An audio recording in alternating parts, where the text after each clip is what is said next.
My name is Elora Agsten. I'm a junior at the College of Wooster, and to help supplement paying my tuition and other things, I make needle felted birds. And I sell these birds on Etsy as well as craft shows throughout northern Ohio. As I say, I have a variety of birds. A lot of them are inspired by birds I've seen in real life. On the north coast especially, I have a great blue heron as well as the ever-present seagull. Basically, what you do to needle felt a bird, you create a body like this. A lot of needle felters use a wool batting, but I use a fiberfill core similar to what you'd find in the stuffing of stuffed animals. It felts together really nicely, and it kind of lowers my price as well as providing a quality firm body for the bird to be built around.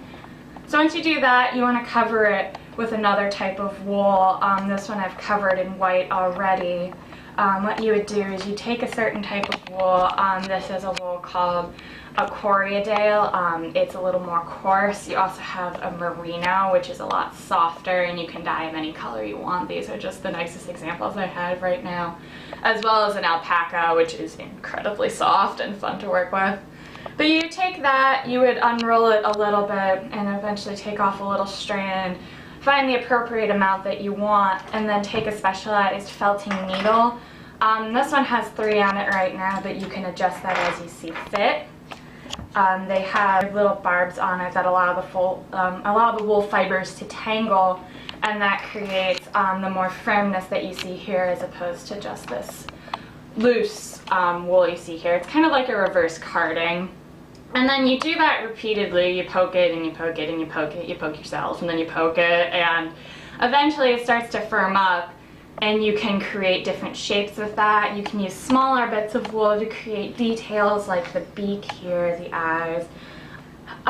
So it's really a great process. I love doing it. I've been doing craft shows around the area for about 2 years now, and it's really been fantastic experience. My mom and I, we do them together. She makes upcycled bags and purses out of placemats, and we sell them together as birds and bags at local craft shows, and it helps make a little bit of money, especially around the holidays. But I sell all year round on my Etsy shop, which is called Little Birds Told Me. I have pretty much all of my selection is available there, but I can also be found in person around craft shows in northern Ohio. The price ranges differ. I usually go a little bit lower on craft shows just because it's a different kind of audience than what you would find on Etsy. On Etsy they are a little bit higher. Larger birds like this one I sell for about $15 on Etsy, probably between $12 and $13 at a craft show. And then when you get into more complex birds like this heron that has wire feet, I'd probably go between $15 and $18. To me, it just gives me an outlet to be creative, to do crafts. I've always loved birds ever since I was a little kid. I've always been obsessed with birds. So it's definitely great to be able to make something that you're passionate about as an art and then sell it to other people who appreciate it as well.